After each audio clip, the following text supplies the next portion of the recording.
Well, I don't really know where to begin with February. It felt like January went on forever and ever, and it just feels like February has flown by. February has flown by in a flurry of clouds, pouring rain, a bit of frost, and some awful winds. The garden hasn't done too bad in the weather. We've definitely got the daffodils and the snowdrops earlier than in normal years. The daffodils have been shining through for a while now. Looking around the garden, there's not much evidence of the tulips, but yeah, let me show you around the garden on a very blustery day. My name is Heidi. Welcome to the Tudor Cottage Diaries. You are very welcome here. Please click like and subscribe. Stepping out of the back door, we are greeted by the hydrangea border, which is full of my favourite daffodils, which are the creamy white ones with the little yellow insides. I will show you those. Just straight in front of me, we have some hyacinths coming up, and we have the skimmias are just slightly going over here. The rose is looking incredible. It's got some really good shoots on it. Through the bank, the last of the snowdrop drifts. They went over really quickly thanks to the rain. Here we go. Look at this skimmia in flower. The weather has brought up some more china from the border here. We believe in the past this bank was where the rubbish was dumped from the cottage. In those days, most of the rubbish was biodegradable, and then you find china and things amongst it. And these are my favourite daffodils. Absolutely adore these. They have taken a bashing from the wind today and the rain. Hydrangeas are all shooting and looking incredible. There are a few weeds through this border, but not as many in past years. We've got some stinger nettles here, but look at this. We've got a beautiful clump of aquilegia coming up here. Can't wait for those granny's bonnets to be nodding in these breezes. This back border is where we've got the majority of the clumps of snowdrops, and these are the ones that I have been dividing and placing throughout the rest of the garden. Quite a lot of ivy here coming down into the borders. That won't take long for me to just cut back and push back onto that bank there in the right direction. Through here we've got last year's little lupins just showing their heads here, and then we have the glorious colour of the tete-a-tetes. Lots and lots of forget-me-nots getting ready to flower, and here we have some of that woodruff. This is great for going in your red wine.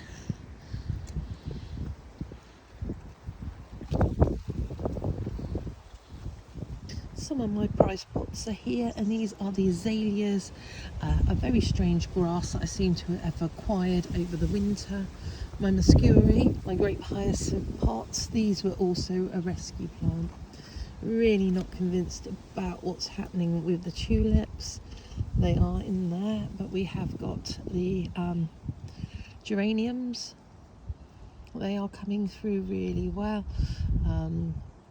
And again, we've got glorious daffodils.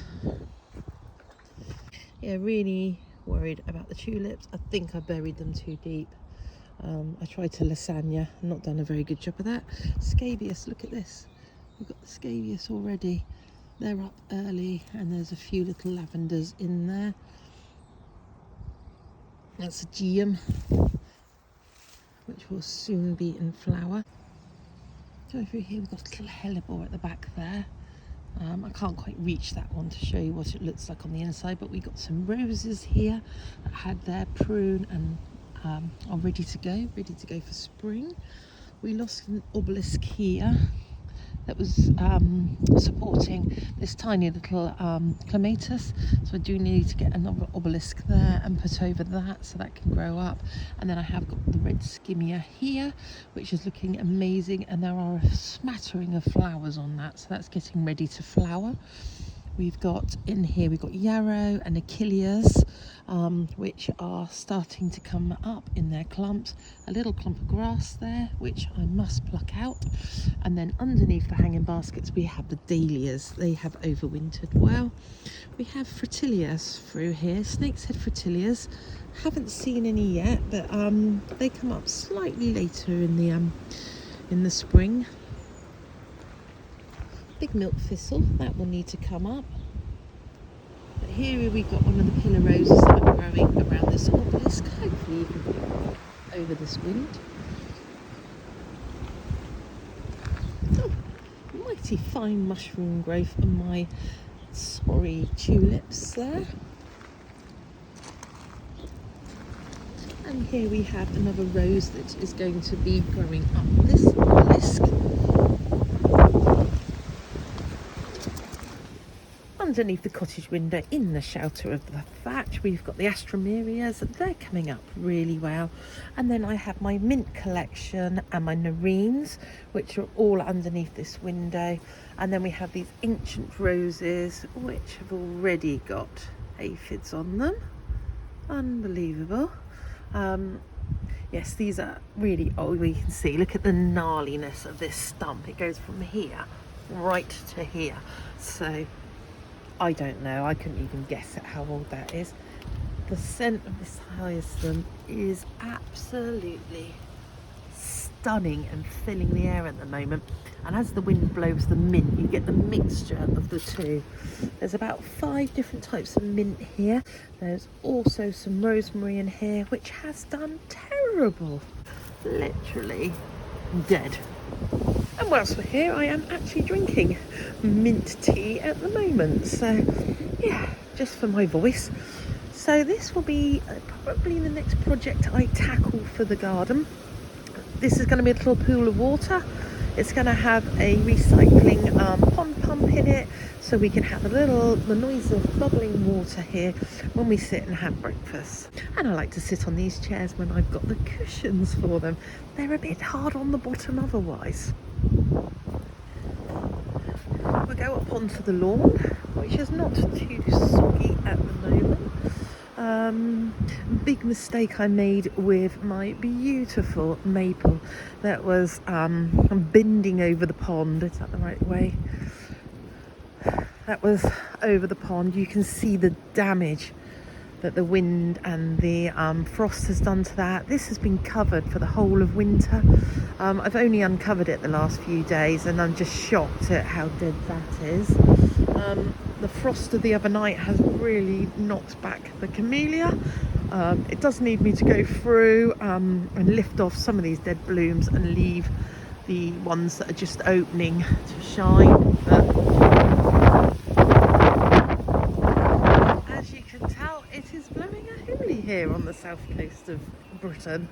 The bird tables have provided much needed source of food for the birds this winter. Although it hasn't been freezing cold and we haven't had prolonged frosts, I have noticed that the birds have been visiting the bird table a lot more often. The osmanthus is now in flower.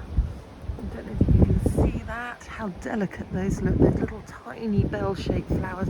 And the rescued apple tree is still surviving. And you can see the dreaded ground elder popping its way up through my mulch. Here we have a very glorious wallflower that's been here 4 years now with the brunnera. And the brunnera is edging the lawn here as we get to the pyrus. What I've done here is I've tried to lay a cardboard mulch and then some mulch on top of that to try and kill the ground elder, because it was really prevalent in this area. But yeah, there's the beautiful pyrus with some gorgeous nodding bells on there. There is a pumpkin in there, and I'm hoping to do the pumpkin again. Saracocca behind the pumpkin, which was absolutely smelling stunning up until fairly recently. Some of my mother's cyclamen here, which hopefully will spread. Verbena here, The plant at the back, the sticks you can see there, has got buds on it, so I'm hopeful that that has survived.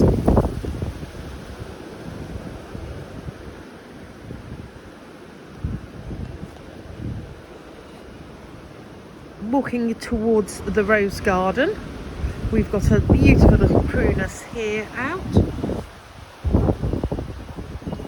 and in the background we've got some hellebores nodding away. The forsythia is about to flower, and this was my dad's mother's favourite plant, the forsythia, and I've never actually had one in the garden, so this was, I think this is its second year. Yeah, and I'm looking forward to that joyful yellow it's going to bring to the garden. We'll go this way round. This was a quick project to get ourselves ready for the gardens open, so we are opening our garden for charity, and this was a bit of a trip hazard. So what we've done is we've made a step out of it, and I'm just going to seed the lawn there. Looking at the arch, you can see that the clematis that I cut back has really put on some good growth, and I've just got to remember to tie it in correctly this year. The ceanothus hasn't survived very well on the archway. It's looking very sorry for itself. The ferns are looking good, and underplanting of the foxgloves is looking really healthy. Then let's look at these anemones. Aren't they looking stunning? Just the sweetest little thing. And this will be cyclamens and wood anemones here. Patch of daisies here. There is a heuchera. There is a hellebore here. A beautiful hellebore here. We've got the rose in the middle called Precious Gold, which is a bright yellow one. Coming forward, we've got the sedums. I just need to take off the woody wood bits off of it. Another rose here, which is Dawn Chorus. And then there's a little clematis in there, which is Montana Marjorie.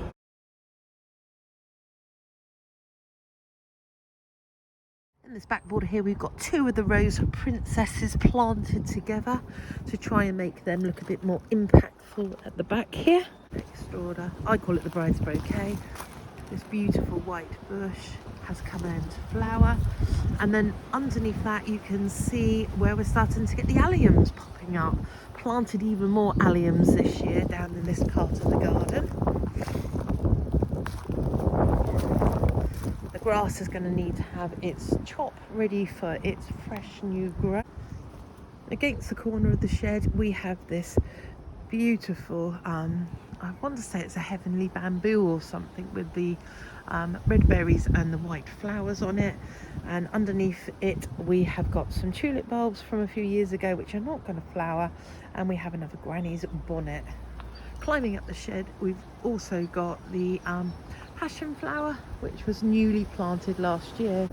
Coming through the back border of the rose garden, you can see the grasses, the forget-me-nots, and all the roses are starting to put on a little bit of growth. We have another one of these bride's bushes, the extraordia thing that I cannot pronounce. We've got some more David Austin roses here with ferns. And these daffodils were planted last year as part of my massive bulb plant out. We have another big Pyrrhus here, which has got a dead limb on it, which I will cut out. Going through this front part of the rose garden, which is underneath the plum tree, we have got lots and lots of colour starting to burst through.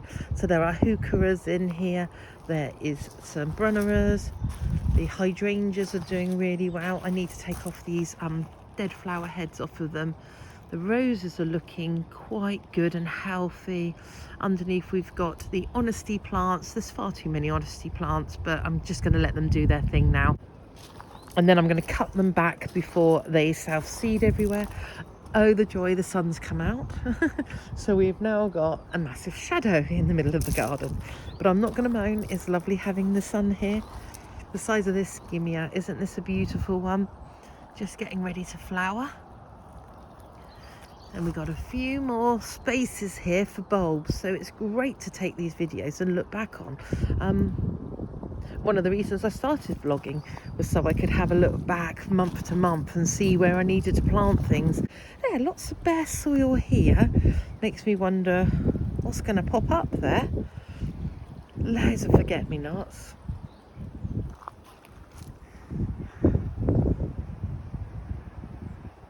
It's weathered quite well this year. Got the most gorgeous hellebores just about to flower here. Not open yet, and I will pop back with those. And in here there is the most wonderful tree peony. I will pop around and show you the tree peony. Oh, look, and a very random wallflower in orange, which doesn't really go with the country aesthetics, but hey, there it is. That is a tree peony with the most beautiful looking bud in the top of it. I think I bought that from Haskins Garden Centres for £6. Was it last year? Possibly last year or the year before. It hasn't flowered yet, so that will be the first flower, and I'm sure I will tell you guys about it. Yeah, looking at the cottage. It's nice to see the cottage with blue sky behind it. The crocus lawn still hasn't been stunning. I'm going to sit on my bench a moment. At this point in the video, I just wanted to sit here on the bench and reflect, because we are now 4 years to the day of when we first viewed this cottage in 2020, before the lockdown. My husband saw the cottage online and said, we've got to go and view it. And I can remember immediately falling in love with the picture and the particulars, and then panicking that someone else would get here before us, and all of the things that come with moving to a new property or putting an offer in on a new property. We came to view it. I can remember we parked out by the drainage ditch, which was at that point was blocked, and we walked into the garden and round the roundabout, and the vendors were away. We met the estate agent here, and I could just feel the intensity of my excitement. It almost made me giddy sick. And then I just wanted to walk around the garden. My husband wanted to walk around the cottage, and I think the estate agent thought I was slightly strange because I just said, look, can we just look around the garden first? And we come out the back here, and there was some hellebore plants. There wasn't much out here. It certainly wasn't what you see now. So all of these bricks weren't here. The pond you couldn't see because the pond was underneath. Loads and loads of matted plants. Hardly any of these daffodils were here. The camellia was here. But yeah, it was very barren, and I can just remember seeing these hellebores and just thinking, this place is magical. This place has got something about it. I didn't really need to step into the door, but I went in through the back door there and into the kitchen, and it's quirky. It's certainly not as big as our last house. It doesn't lend itself greatly to family living with a downstairs bathroom. It only has one bathroom. There's hardly anywhere to put wardrobe spaces, so I've had to change the way I live and the way I buy clothes. So basically everything's got to fold and go in a drawer. We do have wardrobes. We've got 3 wardrobes, 2 in the spare bedroom, and we put all our hanging stuff in those. But yeah, it's deceptively large, but of not much usable space. The eaves in here, not very usable. And it's the first time we've ever owned a listed cottage, and it's certainly the first time we've lived in and owned a thatch. And it's come with lots of learning. Didn't like the process of purchasing it because as soon as we put the offer in, lockdown happened and we were unable to come and have a look around it again. Stupidly, we didn't have any searches done on it, and also we didn't have anyone come around to check it was okay. We just took the vendor's word for it, which, thank goodness, they were very, very honest. They gave us an absolute true history of the cottage. They loved it. They absolutely loved this cottage and put their life's work into it. And so yeah, we've been able to buy with confidence. But every single day, every single morning, I feel blessed, and every night coming home from work, I almost have to pinch myself to say I actually live here. And yeah, I appreciate it. I appreciate where I live, and I appreciate this cottage and this garden. I just wanted to say that because it's starting to pour with rain, and it is the anniversary of when we first saw this little cottage. We got some prunus here just in front of the fake heron, which we need because I think you know how many fish we lost. We got the nepeta under here, which is the catlin underneath this beautiful maple, which I will cover up if we get any more frosts. Looking over, we got the hellebores nodding in the breeze.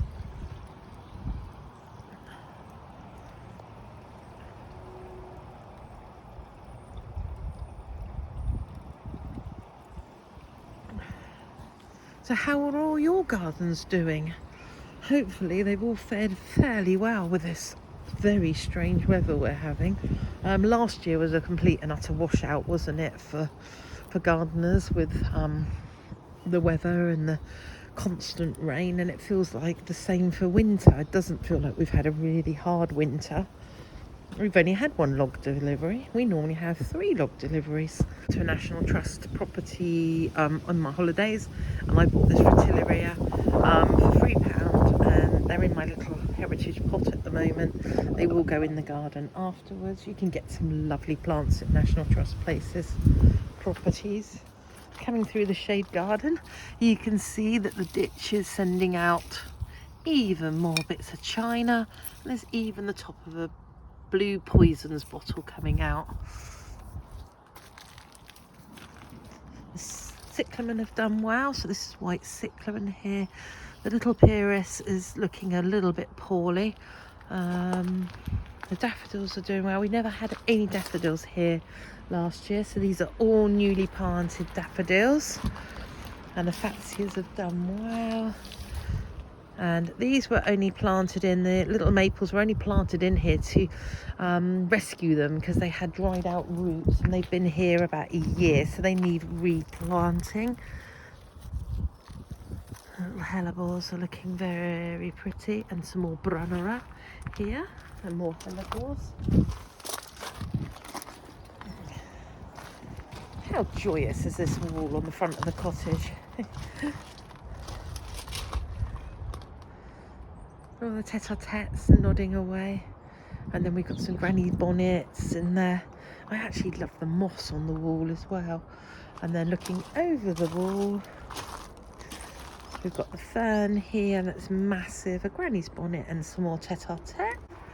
The bird table being utilised by the local dunnets and house sparrows. This border's had a bit of a mulch. The choicea is now looking a lot better than it was a couple of weeks ago. The lupin had a little bit of knockback by the frost, and the hyacinths have gone a bit floppy. Actually, I can see that poor choicea is actually moving. Its root ball is moving in the wind. I must pin that down. Then looking back towards the cottage along the new rose pillar garden, there is a video below this one which will show you how we put that in. You can see the mulch layer is on, and you can see what's coming through. So lots of foxgloves coming through, lots and lots of forget-me-nots and primulas coming through, which are going to look beautiful when real spring is here. Snow on the mountain, my mother calls that. The roses have all transplanted okay, so they're doing all right. We can just see the tips of colour on the weeping prunus tree. The azalea is not out yet, but oh, so close, so close. Don't worry, I will make sure I get footage of it. We have the white aster, which is underneath. That looks okay. That's come through winter okay.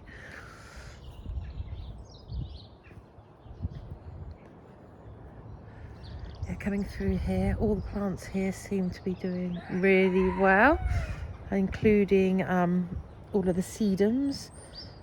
Do a lot of planting in this area. This is where that plant, the stinking iris was. Camellia looks a little bit better now. It's got its feet in the ground. Yeah, I've got lupins, delphiniums, some more sedums to come in here. So that'll be filled up. Oh, it's actually really warm in the sun. I actually got my dressing gown on because it was so chilly. It felt warmer to put a dressing gown on than actually put a coat on today. Magnolia is so close to coming out. The geums are looking much better now. This border is looking really good. I'm hoping this will be the last time I ever have to talk about the failures I've had with this border. I've really thrown everything I can at this now. It's had 4 total dig outs, other than the tree in the middle, and 4 lots of plants have gone in to try and get something that looks reasonable all year round. Really pleased with that. It has had a mulch layer, and I will try and give it a second mulch layer fairly quickly. Behind the shepherd's hut's had a bit of a tidy up, so that's now cleared, and that is where the composting toilet will go, which is great because it will go out into the reed bed next door. Like, compost wise, completely empty now, and halfway through being emptied, or partway through being emptied.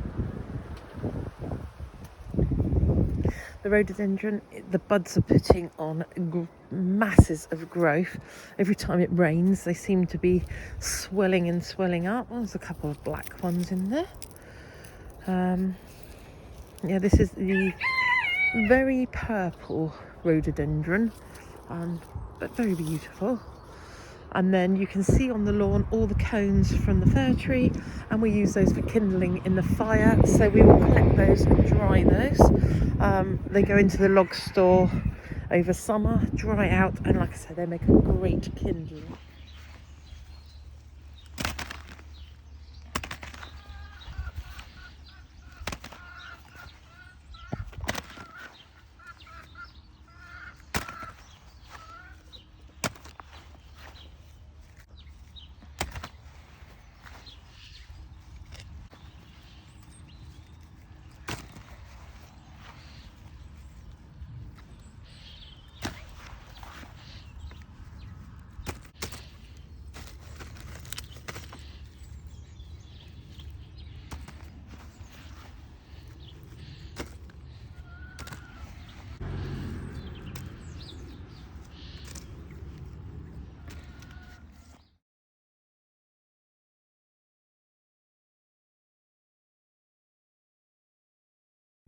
The grass is going to need reseeding underneath the hawthorn and the crabapple tree.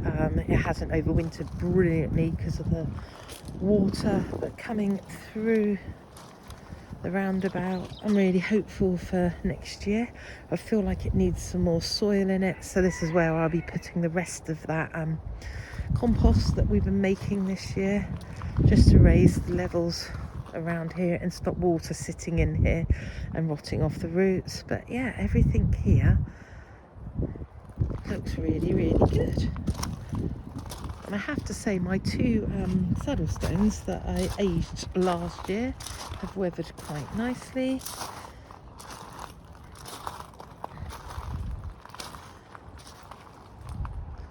Let's see, is there any? No green yet. And then the hedge border, a lot more colour has gone into there this year. A lot more thought has gone into that. It's the last area to be developed, and I've kind of got to here, and I now need to go through the rest of it. And these 3 plants definitely need to go in to fill the holes in the hedge.